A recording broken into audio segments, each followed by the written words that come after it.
ዘማሪት አዲስ ዓለም አሰፋ ምን ገጠማት? ዘማሪት አዲስ ዓለም አሰፋ እጅግ አስደንጋጭ ሆነ ነገር ገጥሟታል። ምን ያህል አውሬ እንደሆንን ልጆቻችን እህት ወንድሞቻችን እንዴት ሆነ እንደምንድነው የኢትዮጵያ እናቶች የሚያዩት መከራ ኑሮ ነው እንዴ?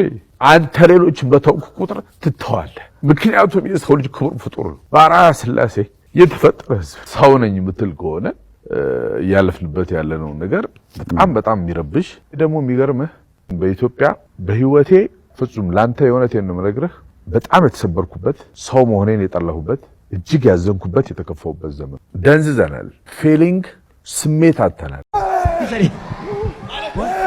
watch a screen oh my god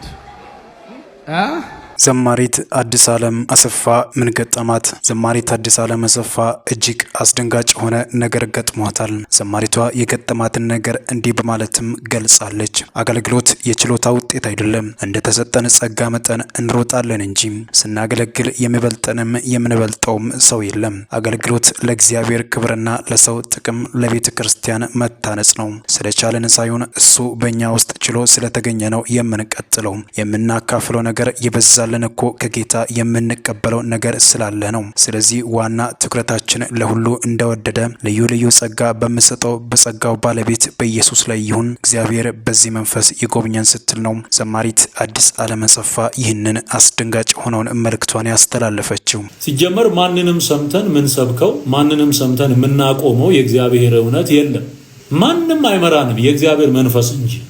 ቅዱሱ የእግዚአብሔር መንፈስ ጴጥሮስን በገረድ ፊት ኢየሱስን የካደውን ሰው ጀግና አድርጎ በፈሪሳውያንና በሰዱቃውያን በሸንጎ ፊት የእግዚአብሔርን ልጅ ኢየሱስን እናንተ ሰቅላችሁ የገደላችሁትን የናዝሬቱን ኢየሱስን እግዚአብሔር የሞትን ጣር አጥፍቶ አስነሳው ብሎ በጣም በሚገርም ድፍረት ሲናገር እንመለከታለን።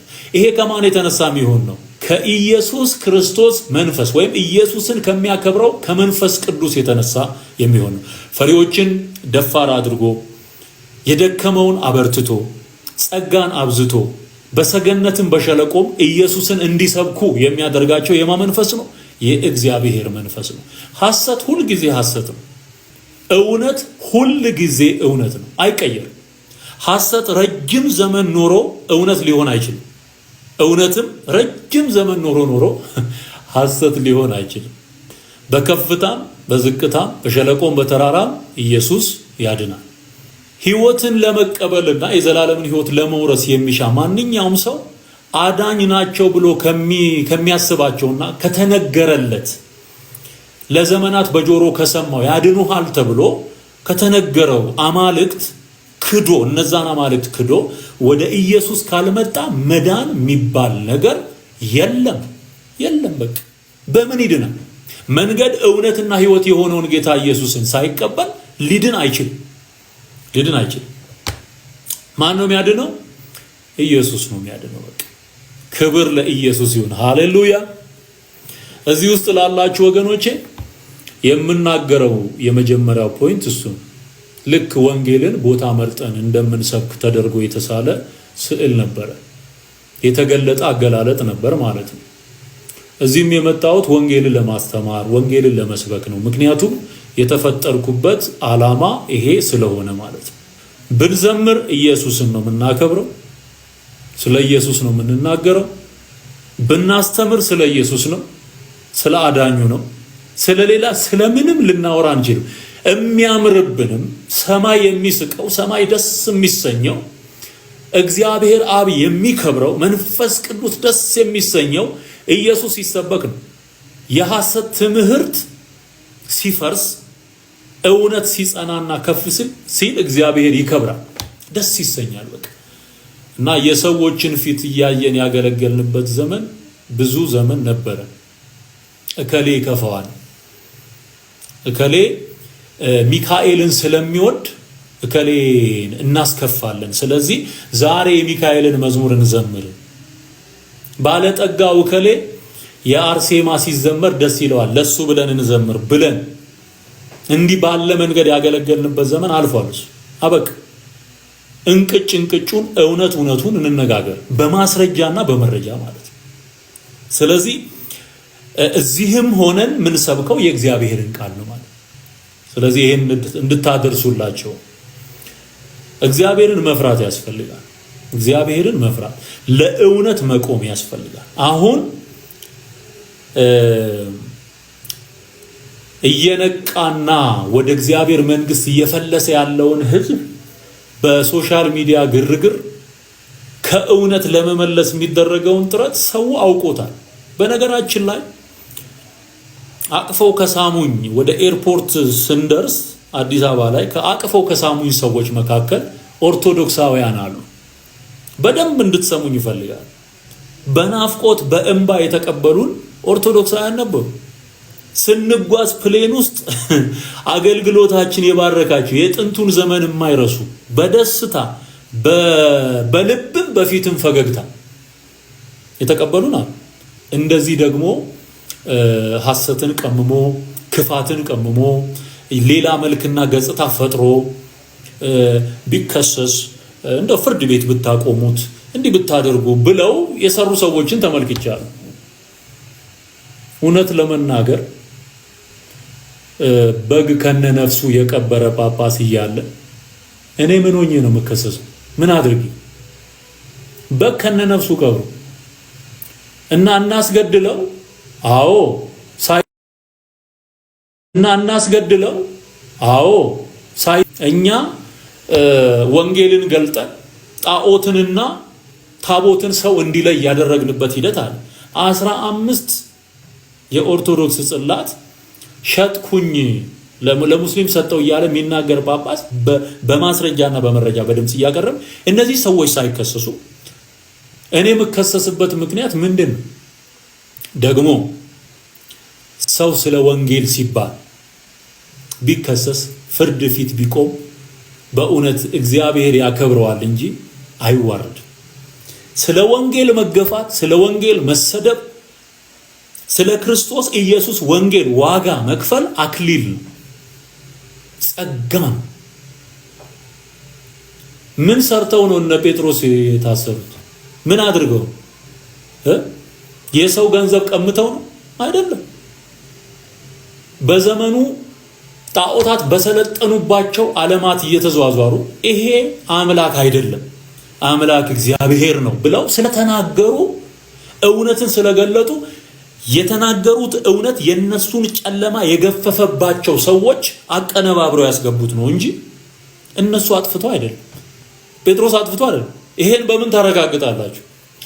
ወደ እስር ቤት ከተጣሉ በኋላ ሲዘምሩ የወይኒው መሰረት ይናጋል። የእግዚአብሔር መልአክ ይመጣል። የእግዚአብሔር መንፈስ ይገለጣል። አይው ሲቹዌሽኑን የሚቀይር የእግዚአብሔር ክብር የሚመጣው በእውነትና በጽድቅ አገልግሎት ስትታሰሩ ክብር ነው። ቢሆን እንኳን ክብር ነው። ግን አንዲትም ኢንች ወደፊት እንድትሄድ የሚያደርግ ምንም ነገር የለም። ለምሳሌ ከተነሱ ሐሳቦች መካከል ስለ ታቦትም ስለምንም ያስተማርናቸው፣ ስለ ገድላት ታምራት ያስተማርናቸው፣ ያጋለጥናቸውን እውነቶች በማስረጃና በመረጃ ያቀረብናቸውን ነገሮች ሊናገሩ ሞክረዋል። አንዳንዶች እኔው ያልኩትን ዘበነ ብሎታል። እኔው ያልኩት ታቦት መክተፊያ ነው የተባለውን አዎ መክተፊያ ነው ብሏል። ይሄ ደግሞ እውነት ሊትራሊ መክተፊያ ይዘው ሲወጡ ከመርካቶ የተገዛ መክተፊያ ይዘው ሲወጡ አቅርቢያል። እሱን እያየ ሰው እንዴት ነው ሊክድ የሚሞክረው ማለት? እኔ ቄስ ነኝ።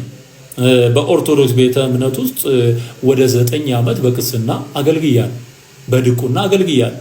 እኔ የማውቀውን አንተ ተሸፋፍኖ የምታውቀውን ታቦት የሚባለውን ነገር ከሸክሙ ጀምሮ የሚሰራበትን ፕሮሰስ ጭምር ስናገር ነበር። ይሄ ውሸት ነው? እውነት እኮ ማውቀውን እኮ የኖርኩበትን ነው የምናገረው። አንተ ተሸፋፍኖ ነው የምታውቀው፣ እኔ ገልጬ ዘይት እየቀባው ነው የማውቀው። ይሄ እውነት አይደለም? ይሄ ውሸት ነው? ፍርድ ቤት ብቀርብ የምናገረው እንደውም እግዚአብሔር ይባረክ ይሄንን እውነት ምንም የምንሸፍነው ነገር የለም። ስንት አይነት ጉድ የሰው ደም መስዋዕት እየቀረበባቸው ያሉ ገዳማት ጭምር ሰው ሊትራሊ የሚታረድባቸው ገዳማት እንዳሉ በራሳቸው አንደበት ከቤተ ክህነት በሾለኩ መረጃዎች እየቀረበ እያየን ይሄንን መናገር፣ ይሄንን እውነት ለሰዎች ማድረስ በምንም በተአምር ሊያስከስስ አይችልም። መረጃና ማስረጃ ያለው ስለሆነ ፈልጋል። ትዝታውን እንፈልገዋለን፣ እናሳደዋለን። እንዴት በአደባባይ ደፍሮ መጣ ያረገ? አዎ ይመጣል። ለምን መሰለ? እሱ የሚተማመነው አለው ጌታ። ማን ይባላል? ኢየሱስ። ኢየሱስ የሚባል ጌታ አለው። ትዝታው አንተ ያለ ተረት ተረት ነው። አባቴ ምን ታረገዋል? ምን ታረገዋል? አንተ ተረት ተረት አለለ 99 አይነት ተረት ተረት አለለ። እሱ ያለው አንድ ኢየሱስ፣ አንድ ጌታ ነው ያለው። አንድ አማላጅ ነው ያለው። አንድ ጠበቃ ነው ያለው። ስሙ ይክበር የኢየሱስ። አንድ ጠበቃ ነው ያለው። እሱም ጠበቃ አላችሁ፣ በአብ ዘንድ ጠበቃ አላችሁ ይላል መጽሐፍ ቅዱስ። ጌታ ክብሩን ይውሰድ። በአብ ዘንድ ጠበቃው ኢየሱስ ክርስቶስ ይባላል። ኢየሱስ ክርስቶስ ይባላል። የእናንተ ጠበቃ አርሴማ ናት። አባቴ ተክለ ሃይማኖት ነው ያንተ ጠበቃ። ጁሴይድ ናት ሚ ክርስቶስ ሳምራ ከሲኦል ሁላ ታወጣለች። ክርስቶስ ሳምራ 40 እየጠበቀች ላጥያለች ሲኦል እየገባች በክንፎቿ እያደረገች 5000 በየሳምንቱ 40 ታወጣለች። በጣም ከባድ ሚዛን። ተረት አለ። ዘራ ብሩክ የሚባል አለለ። ጭራሽ ከገነት ሲኦል ሄዶ ምን ያደርግ መሰለ? እያጠመቀ ከሲኦል ያወጣቸው። this is ተረት የጻፍከው አንተ ነህ። that's what you did። ይሄ ነው ችግሩ። ገባ?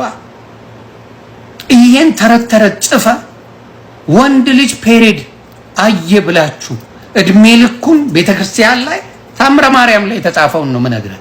ዮኒ ማኛ ከዋሸ ትከሰዋለህ። ኢትዮጵያ ስገባ ትከሰኛለህ። በደንብ አድርገህ አመጣውና ደረግምልሃለሁ። የጻፍከው የሚያስከስስ ከሆነ መጽሐፍ የሌለብህ አንተ ነህ።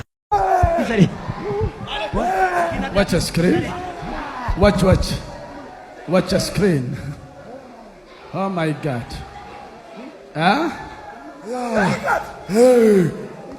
እኛት ማንንም የኛ የሚችል ሰው የለም። የኛ የአሜሪካና ደቡብ አፍሪካና በተለያዩ ሀገሮች ላይ ነን። የኛ ታዋቂ ነን። ከኛ ጋር አትሳፈጥ ነግሬያለሁ። የት ሀገር ድራሽ ይጠፋል። የት ሀገር ፍደስ የት ሀገር አልክ? እኛ የት ሀገር እኛ የት ሀገር ማንንም አይችልም። እኛ ማንንም አይችልም። ማንም አይችልም። ነግሬሃለሁ። አጠፋሃለሁ። አንተን አጠፋሃለሁ። ማንነትን አታውቅም። እኔ በአሜሪካና በደቡብ አፍሪካ በተለያየ ሀገር ውስጥ የታዋቂ ነኝ። የት ሀገር? እኔ ማንንም አይችልኝም። ማንም አይችልም። ማንንም አይችልም። እውነት ነው። ስማኝ ና አቀረብሳለሁ። ስማኝ አገኘሃለሁ። ስማኝ እውነት ነው። ማንም አይችልም፣ ግን የምችልህ አለ። የናዝሬቱ ኢየሱስ የሞትን ጣር የሰበረው ዛሬ በአባቱ ቀን ያለ ማንኛውም ሰው ዛሬ እስከ the name of Jesus Christ የውሸት ፋብሪካ እንዳለ እናውቃለን። የውሸት ፋብሪካ ወጋው፣ ጉልበትን ኃይልን ወጋው በትንሣኤው ጌታ። የውሸት አባት ነው። የውሸት አባት ሽባ አደረግኩ በደሙ ኃይል በኢየሱስ ስም ጉልበት ይፍረስ በኢየሱስ ስም ይፍረስ ጉልበት። ሂድ የውሸት አባት፣ የውሸት አባት፣ የውሸት አባት ሽባ አደረግኩ። አውት ውደጋል በኢየሱስ ስም፣ በኢየሱስ ስም፣ በኢየሱስ ስም፣ በኢየሱስ ስም፣ በኢየሱስ ስም ውደቅ። 3 ጊዜ ጮይና ልቀቅ። ይገድስ 3 ጊዜ ሂድ። አንድ የመጨረሻ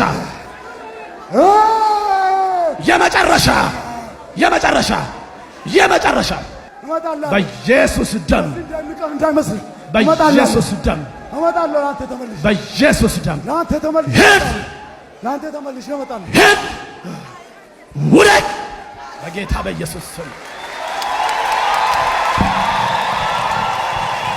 በተለይ የእስራኤል ህዝብ በቁጥር አነስተኛ የሚባል ህዝብ ነው። ግን ለምሳሌ እኔም ወደ እስራኤል ተጉዤ አይቻለሁ።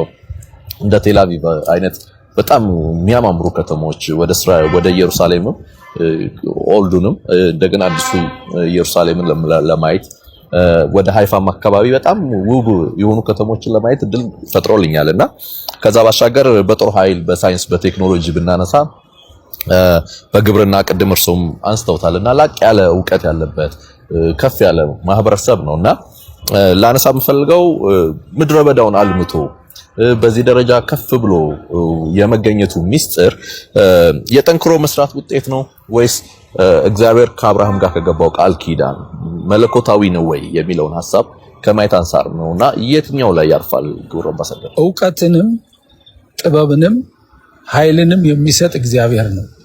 ስለዚህ የእስራኤል ህልውናም በእግዚአብሔር ፈቃድ የተመሰረተ ነው። ምክንያቱም እንደምናውቀው እግዚአብሔር ይቺ እስራኤል ሀገርን ለእስራኤል ልጆች ሰጥቷል። ኦሪት ዘፍጥረት ላይ እንዳሉት ይህችን አገር ይህችን ምድር ለአንተና ለዘርህ ሰጥቻለሁ። ይስሐቅ የቃል ኪዳኑ ልጅ ነው። በግልጽም እዚያ ላይ እንደምንመለከተው ይስሐቅን የቃል ኪዳን ልጅ በረከቴን ሁሉ ለአንተና ለልጆችህ ሰጣለሁ ይላል። ከዚያ ያዕቆብን የይስሐቅን ልጅ ያዕቆብን እስራኤል የሚል ስም የተሰየመው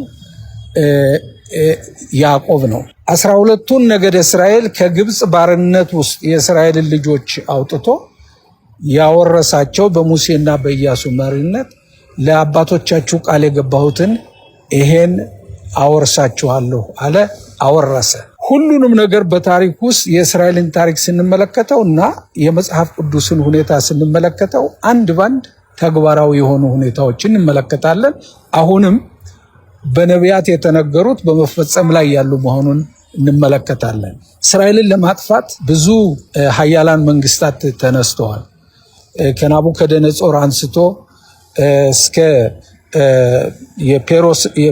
የፐርሻ ወይም ደግሞ የፋሪስና የመዶን መንግስት፣ ከዚያም የግሪኮች፣ የሮማውያን፣ የቱርኮች፣ የእንግሊዞች ሆኖ ይሄን ሁሉ ያለፈች ሀገር ስትሆን አገሯም ህዝቧም አልጠፋ። እግዚአብሔር እበትናችኋለሁ፣ እሰበስባችኋለሁ፣ ወደ ገዛ አገራችሁም አመጣችኋለሁ ብሎ በነቢያት በተነገረው መሰረት እነሆ ዛሬ ከ1948 ዓመተ ምህረት እንደ ፈረንጆች አቆጣጠር አንስቶ የእስራኤል ልጆች ከአራቱ ማዕዘን በየሀገሩ የተበተኑ ሁሉ ወደ እዚች ሀገር ልክ እንደ ቃሉ እየተሰበሰብን እንገኛለን። ከዚህም መካከል የኢትዮጵያ ቤተ እስራኤሎች ይሄው የነቢያቱ ፍጻሜ ዕድል ገጥሞን ተሰብስበናል። አብረን ከ100 በላይ የሆኑ ሀገሮች የተሰበሰብን ህዝቦች አንድ